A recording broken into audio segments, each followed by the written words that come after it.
Hello check.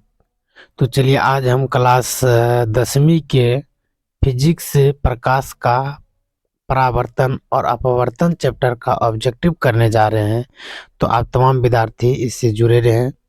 तो चलिए हम स्टार्ट करते हैं। कहता है प्रकाश की किरण गमन करती है। पहला नंबर क्वेश्चन है। क्वेश्चन कहता है कि प्रकाश गमन करती है। तो प्रकाश जो गमन करती है कैसे करती है, तो लिखेंगे हो जाएगा प्रकाश सीधी रेखा में गमन करती है। तो अगला नंबर क्वेश्चन की ओर बढ़ते हैं। कहता है प्रकाश का वेग न्यूनतम होता है। प्रकाश का वेग न्यूनतम होता है किस में, तो कांच में होता है। प्रकाश का वेग न्यूनतम कांच में होता है। कहता है मोटर गाड़ी की चालक के सामने लगा रहता है। मोटर गाड़ी के चालक के सामने लगा रहता है तो उत्तल दर्पण लगा रहता है।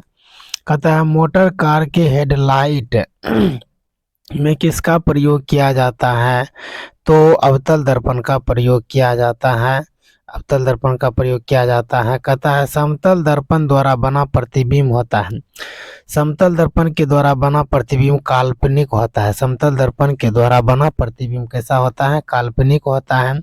क्वेश्चन नंबर 6 कहता है लेंस की क्षमता का SI मात्रक क्या होता है। लेंस की क्षमता का SI मात्रक डायऑप्टर होता है। अगला नंबर क्वेश्चन कहता है कि प्रकाश की किरण का पथ दर्शाने वाले चित्रों को कहा जाता है, तो किरण आरेख कहा जाता है। क्या कहा जाता है, किरण आरेख कहा जाता है। अगला नंबर क्वेश्चन कहता है कि डायोप्टर क्षमता वाले लेंस का फोकसांतर कितना होता है, तो इसका फोकसांतर होता है 50 सेंटीमीटर। कितना होता है, 50 सेंटीमीटर होता है। क्वेश्चन नंबर 9 कहता है किसी उत्तल लेंस का फोकसांतर 50 सेंटीमीटर है तो उसकी क्षमता कितनी होगी। उसकी क्षमता कितनी होगी, तो +2 डायोप्टर होगा, +2 डायोप्टर होगा।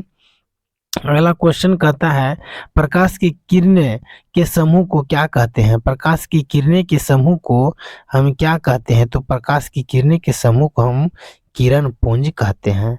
किरण पुंज कहते हैं। कहता है उत्तल उत्तल लेंस की क्षमता होती है। उत्तल लेंस की जो क्षमता होती है वह किस में होती है, तो यह धनात्मक होती है। उत्तल लेंस की क्षमता धनात्मक में होती है, याद रखिएगा। कहता है अवतल लेंस की क्षमता किस में होता है, तो अवतल लेंस की क्षमता होता है ऋणात्मक में। इसको भी आपको याद रखना है। अगला नंबर क्वेश्चन नंबर 13 कहता है उत्तल लेंस को कहते हैं, उत्तल लेंस जो होते हैं उसको हम कौन सा लेंस कहते हैं, तो उत्तल लेंस को हम अभिसारी लेंस कहते हैं। उत्तल लेंस को हम अभिसारी लेंस कहते हैं। अगला क्वेश्चन कहता है उत्तल लेंस को कहते अवतल लेंस को क्या कहते हैं। अवतल लेंस को हम क्या कहते हैं, अवतल लेंस को अपसारी लेंस कहते हैं।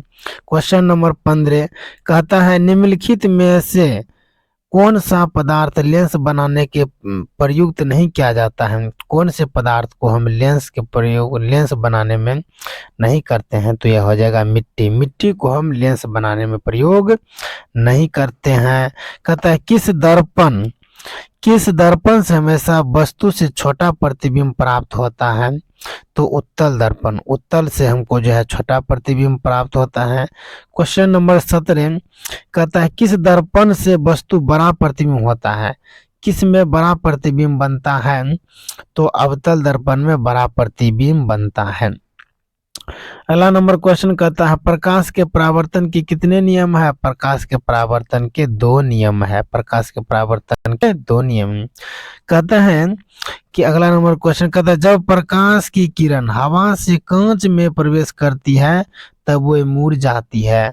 किधर मुड़ जाती है, तो अभिलंब के निकट वह मुड़ जाती है। क्वेश्चन नंबर 20 कहता है फोटोग्राफी कैमरा का अभिदृश्यक होता है। फोटोग्राफी कैमरा को जो अभिदृश्यक होता है वह कैसा होता है, तो वह उत्तल लेंस का होता है। वह उत्तल लेंस का होता है। कहता है कि साइड मिरर के रूप में प्रयुक्त होता है। साइड मिरर के रूप में किसका प्रयोग करते हैं, उत्तल दर्पण का प्रयोग करते हैं।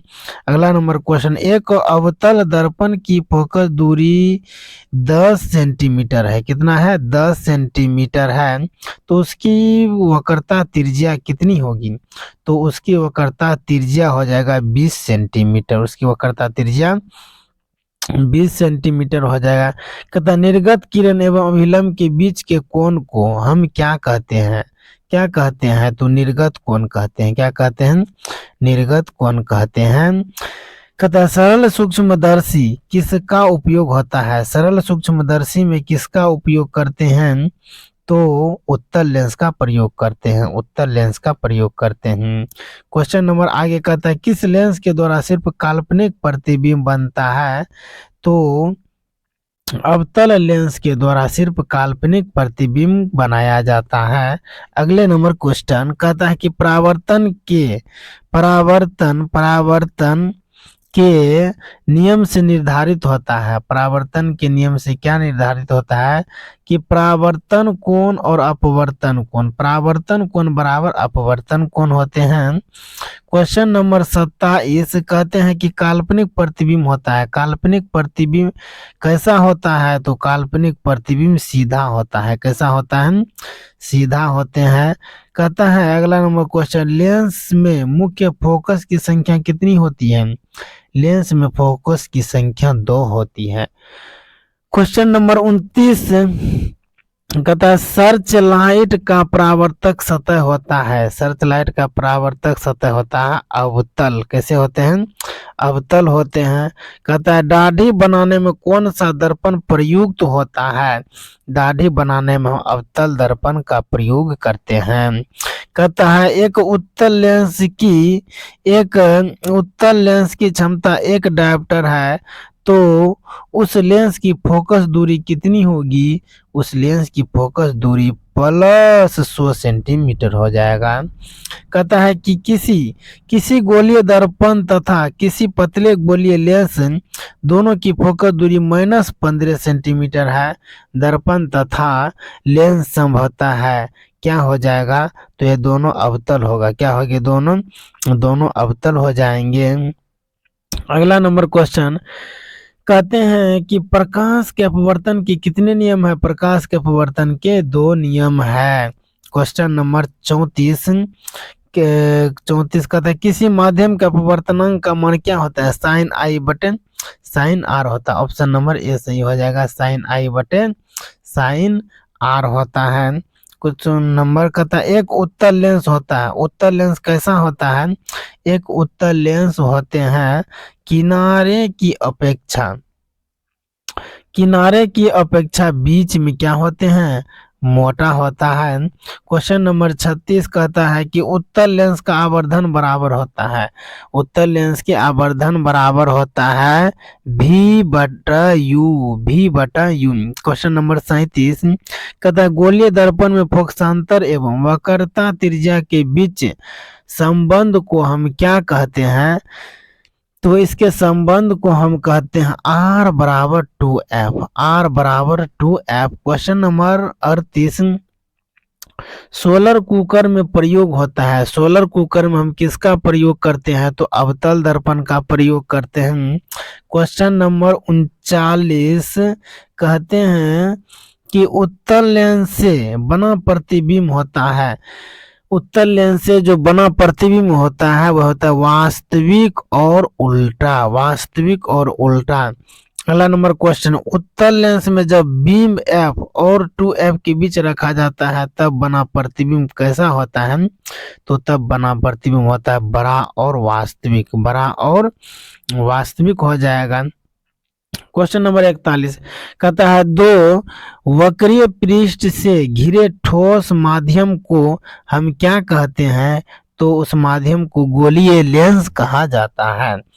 अगला नंबर क्वेश्चन 42 कहता है वह गोलीय दर्पण जो बाहर की तरफ से वक्रित होता है उसे हम क्या कहते हैं?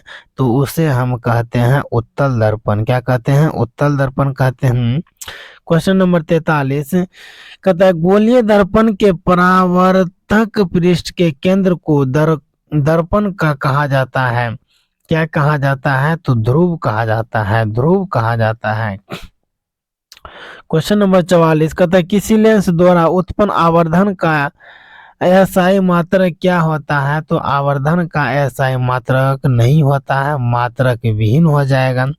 क्वेश्चन नंबर 45 कहते हैं लेंस के केंद्रीय बिंदु को क्या कहते हैं? लेंस के केंद्रीय बिंदु को हम क्या कहते हैं? तो प्रकाशिक केंद्र कहते हैं। क्वेश्चन नंबर 46 कहता है किसी शब्दकोश में पाए गए छोटे अक्षर को पढ़ते समय आप निम्न में से कौन सा लेंस पसंद करेंगे? तो इसका हो जाएगा 5 सेंटीमीटर फोकस दूरी का उत्तल लेंस का हम प्रयोग करेंगे। क्वेश्चन नंबर 47 कहता है इनमें कौन सा दर्पण का सूत्र है? दर्पण का सूत्र क्या होता है? 1/v प्लस 1/u बराबर 1/f होते हैं। क्वेश्चन नंबर 48 कहता है गोलीय दर्पण का वक्रता केंद्र को किस अक्ष से निरूपित किया जाता है? तो इसका हो जाएगा सी से निरूपित किया जाता है। किस से निरूपित किया जाता है? सी से निरूपित किया जाता है। क्वेश्चन नंबर 49 कहता है निर्वात में प्रकाश की चाल कितना होता है? निर्वात में प्रकाश की चाल होता है 3 × 10⁸ मीटर पर सेकेंड, मतलब 3 लाख। कितने होते हैं निर्वात में प्रकाश की चाल? 3 लाख होता है। निर्वात में प्रकाश की चाल 3 लाख होते हैं, मतलब 3 × 10⁸ मीटर पर सेकेंड। क्वेश्चन नंबर 50 कहता है दंत विशेषज्ञ मरीजों के दांत का बड़ा प्रतिबिंब देखने के लिए किस दर्पण का उपयोग किया जाता है? तो ये हो जाएगा अवतल दर्पण। अवतल दर्पण का हम क्या करते हैं? अवतल दर्पण का प्रयोग करते हैं। क्वेश्चन नंबर 51 कहता है पतले लेंस की आवर्धन क्षमता क्या होता है? पतले लेंस की आवर्धन क्षमता बहुत कम होता है। क्या होता है? कम होता है। पतले लेंस की आवर्धन क्षमता कम होता है। अगला क्वेश्चन कहता है मोटे लेंस की आवर्धन क्षमता क्या होता है? मोटे लेंस की आवर्धन क्षमता अधिक होता है। मोटे लेंस की आवर्धन क्षमता क्या होते हैं? अधिक होते हैं। क्वेश्चन नंबर 53 अवतल दर्पण के ध्रुव और मुख्य फोकस के बीच रखे बीम का प्रतिबिंब की प्रकृति होती है। कैसा प्रकृतिक होता है? तो आभासी एवं सीधा। कैसा होता है? आभासी एवं सीधा। क्वेश्चन नंबर 54 कहता है कि उत्तल लेंस का प्रकाशिक केंद्र और मुख्य फोकस के बीच रखे बीम का प्रतिबिंब प्रकृति क्या होते हैं? तो प्रतिबिंब प्रकृतिक होता है आभासी एवं सीधा। आभासी एवं सीधा हो जाते हैं। क्वेश्चन नंबर 55 कहता है अवतल दर्पण के मुख्य फोकस पर रखे बीम का प्रतिबिंब की स्थिति होती है। कैसी स्थिति होती है? क्वेश्चन नंबर 55 का हो जाएगा अनंत। कैसे होते हैं? अनंत होते हैं। क्वेश्चन नंबर 56 कहते हैं उत्तल लेंस के मुख्य फोकस पर रखे प्रतिबिंब की स्थिति कैसा होता है? तो प्रतिबिंब की स्थिति होता है अनंत पर। क्या हो जाएगा? अनंत। क्या हो जाएगा? अनंत पर होता है। कहाँ पर होता है? अनंत पर होता है। क्वेश्चन नंबर 56 के बाद 57 कहता है कि अवतल लेंस के मुख्य फोकस पर रखे हुए बीम का प्रतिबिंब स्थित कैसा होता है? तो यह हो जाएगा प्रकाशिक केंद्र और फोकस के बीच होता है। प्रकाशिक केंद्र और फोकस के बीच होता है। क्वेश्चन नंबर 58 अवतल लेंस के सामने अनंत पर रखे प्रतिबिंब की स्थिति होती है। कैसा स्थिति होता है? तो यह होता है फोकस पर। कहाँ होता है? तो फोकस पर। अगला क्वेश्चन कहता है कि अवतल दर्पण के सामने अनंत पर, कहाँ पर? अनंत पर रखे प्रतिबिंब की स्थिति क्या होती है? अनंत पर जब हम किसी भी प्रतिबिंब को रखेंगे तब क्या होगा? तो तब जो है यह फोकस पर होगा। कहाँ होगा? फोकस पर। क्वेश्चन नंबर 60 कहता है लेंस के प्रकाशिक केंद्र से गुजरने वाली किरण अपवर्तन के पश्चात का मतलब होता है पहले। पश्चात का मतलब पहले क्या हो जाता है? तो यह 7 रंगों में विभक्त हो जाता है। कितने रंगों में? 7 रंगों में विभक्त हो जाता है। क्वेश्चन नंबर 61 कहते हैं कि मुख्य फोकस से गुजरने वाली प्रकाश किरण उत्तल लेंस से अपवर्तन के पहले क्या हो जाता है? तो यह निर्गत किरण मुख्य अक्ष के समांतर हो जाता है। निर्गत किरण और मुख्य अक्ष के समांतर हो जाते हैं। क्वेश्चन नंबर 60 के बाद 61 के बाद है 62 कहता है मुख्य अक्ष के समांतर आने वाली कोई प्रकाश किरण अवतल लेंस से अपवर्तन के पहले क्या होता है, तो यह निर्गत किरण मुख्य अक्ष से दूर चला जाता है। निर्गत जो मेरा किरण है, निर्गत किरण क्या होता है, मुख्य अक्ष से दूर चला जाता है। तो आज का जो है यह ऑब्जेक्टिव प्रकाश का परावर्तन और अपवर्तन यहीं पर खत्म होता है। तो आप तमाम विद्यार्थी से मेरा अनुरोध है कि यह क्लास को अवश्य करें। बहुत ही 2025 के लिए भी आई है, यह जो है आपके 2025 के एग्जाम के लिए